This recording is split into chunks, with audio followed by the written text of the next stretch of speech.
కడప జిల్లా పోర్మామిల్ల పట్టణంలోని చిదానందనగర్ వైల్డ్లైఫ్ పక్కన ఉన్న సర్వే నెంబర్ 165లో ఎకరా 10 సెంట్లలో ఉన్న రజకుల శ్మశాన వాటిక కంప చెట్లు, ముళ్ళ పొదలు, రాళ్ళు రప్పలతో కప్పబడి ఎలాంటి వసతులకు నోచుకోకుండా అధ్వాన పరిస్థితుల్లో ఉందని, భవిష్యత్తులో ఆక్రమణలకు గురయ్యే కనుమరుగయ్యే ప్రమాదం పొంచి ఉందని రజక కమ్యూనిటీకి చెందిన జెడ్పీ హై స్కూల్ మాజీ చైర్మన్ బొజ్జా చిన్నగురప్ప, బొజ్జా దుబాయ్ సీను ఆవేదన వ్యక్తం చేశారు.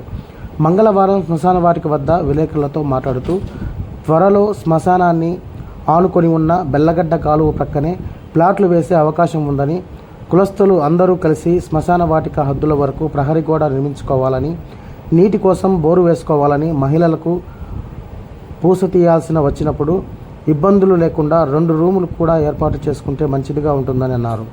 మన శ్మశాన వాటికలో ఇతరులు కూడా అంత్యక్రియలు నిర్వహించుకుంటున్నారని, ఈ విషయం మీద కూడా అందరూ దృష్టి పెట్టవలసిన అవసరం ఉందని అన్నారు. అలాగే సమాధుల నిర్మాణం చేపట్టకుండా నిలువరించాలని, ఉన్న కొద్దిపాటి స్థలంలో సమాధులు కడుతూ పోతే రాబోయే వాళ్లకు స్థలం ఉండదని, చాలా ఇబ్బందులు ఎదుర్కోవాల్సి వస్తుందన్నారు. 2023లో ఎన్నికలకు 1 సంవత్సరం ముందు ఎమ్మెల్సీ గోవిందరెడ్డి, కరెంట్ రమణారెడ్డి దృష్టికి ఈ విషయం తీసుకుపోయి అడగడం జరిగిందని, జగన్ గారు దృష్టికి తీసుకుపోయి 2 నెలల్లో శ్మశానానికి నిధులు చేకూరుస్తా అని అన్నారు. ఒకవేళ ప్రభుత్వం నుంచి సహకారం అందకపోతే స్వంత నిధులు వెచ్చించి సాయం చేస్తామని ఆ రోజు వాళ్ళిద్దరూ హామీ ఇచ్చారని, చివరకు జగన్ స్పందించలేదని చేతులు ఎత్తేశారని బాధను వ్యక్తం చేశారు. ఎంపీ నిధుల నుంచి 2-3 లక్షలు ఇస్తామంటే అవి ఎందుకు సరిపోవని వద్దనడం జరిగిందని గురప్ప అన్నారు. శ్మశాన వాటిక నిర్మాణం కోసం 20 లక్షల వరకు అవసరం అవుతుందని, అధికార ప్రతిపక్ష పార్టీల నాయకులు, అధికారులు కూడా అన్ని విధాలా సహకరించాలని గురప్ప కోరారు. పట్టణంలో అన్ని ప్రాంతాల్లో ఉన్న రజకులు అందరూ కలిసి రావాలని, అందరూ కలిసి తమ శ్మశాన వాటికను అన్ని వసతులతో అందంగా పునర్నిర్మించుకోవాలని, భవిష్యత్తులో ఆక్రమణలకు గురి కాకుండా కాపాడుకుందామని బొజ్జా గురప్ప, బొజ్జా శ్రీను రజకులకు పిలుపునిచ్చారు.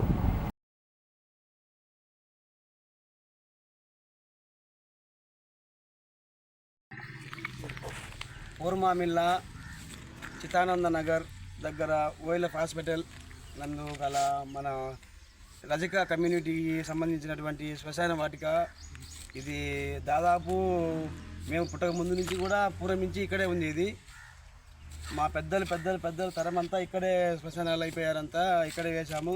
కానీ ఈరోజు ఇది ఎటు కాకుండా చాలా కుదించుకుపోయింది.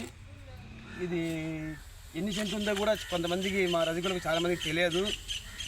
దీన్ని మరి గవర్నమెంట్ అధికారులు కానీ ఎవరైనా పరిశీలించి, ఎవరైనా సర్వే వాళ్ళు కానీ వచ్చి ఈ స్థలం ఎంత ఉంది ఏంటి అనేది మాకు కొంచెం చెప్పి, మా రజకులు కూడా పెద్దలు చాలామంది ఉన్నారు, ఇప్పుడు యువకులంతా చాలామంది ఉన్నారు, వచ్చి పరిశీలించి మరి సమాధులు అన్నీ తీసేసి చెట్లు బొట్లు అన్నీ చేసి పెట్టి కొట్టేసుకొని, మరి ఇక్కడ మా రజకులే కాకుండా ఏరే కులం వాళ్ళు కూడా చాలామంది వచ్చి వేస్తున్నారు సమాధులు వేయాల్సిన పని లేదు, మామూలుగా బూడ్చుకుంటూ పోతుంటే సరిపోతుంది.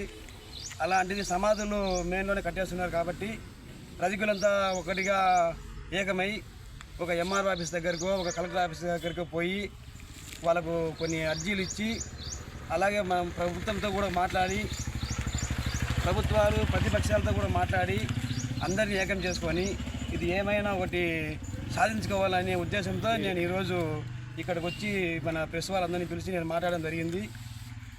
ఇది దాదాపు 100 ఎకరా 10 సెంట్లు అని నాకు అంచనా ఉంది. ఒక 2 సెంట్లు అటు ఇటు ఉండొచ్చు. సర్వే నెంబర్ కూడా నాకు పూర్తిగా అంత తెలియదు, మా పెద్దవాళ్ళకి అందరికీ తెలుసు. అవి కూడా నేను అన్నీ తీస్తా, బయటికి తీసి కలెక్టర్ కాడికి కానీ ఎంఆర్ఓ కాడికి కానీ పోయి మాట్లాడి చేయాలని అనుకుంటున్నా. మీరందరూ కూడా ఖచ్చితంగా రావాలి. శ్రీరామ్ నగర్ వాళ్ళు, పాత సాగలీది వాళ్ళు, మరి చిదానంద నగర్ రజకులు అందరూ వచ్చి, మరి మహబూబ్ నగర్ కానీ ఫ్లాగ్ ఆఫీస్ కాడ ఉండే వాళ్ళు రజకులు కూడా అందరూ రావాలి.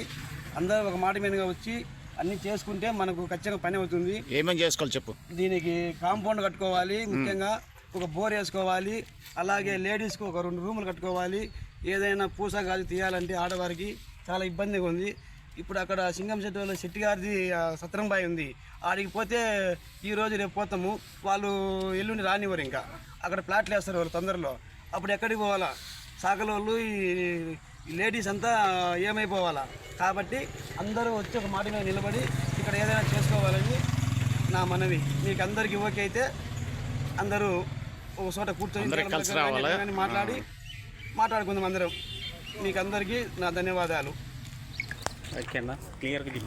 23వ సంవత్సరంలో గవర్నర్ సార్ చిదానంద నగర్కు పిలిపించాము మేము. ఆ రోజు ఇంకొక సంవత్సరానికి ఎలక్షన్లు ఉన్నాయనగా మీటింగ్ పెట్టి ఏర్పాటు చేసి గ్రాండ్గా పార్టీ ఇచ్చాము. ఆ రోజు మా సమస్యలు మేము చెప్పుకోవడం జరిగింది. ఈ శ్మశానం గురించి మేము అడిగాము. మేమేమి వీధులు మాకు ఇండ్లు కట్టియాలా, ఇంకోటి చేయాలా మమ్మల్ని పోలీసులు చేయని మేమేమి అడగలేదు ఆయన్ను. శ్మశానం గురించి అడిగాము. ఖచ్చితంగా 2 నెలల్లో మీకు ఖచ్చితంగా నెరవేరుస్తానని హామీ ఇచ్చాడు మాకు. జగన్ సార్ కానించి తెచ్చి ఏదో ఫండ్స్ కానీ ఎంపీ సార్ కానీ ఫండ్స్ ఇచ్చైనా లేదంటే మా సొంత నిధులతోనైనా మేము ఖచ్చితంగా మేము చేస్తామని హామీ ఇచ్చాడు.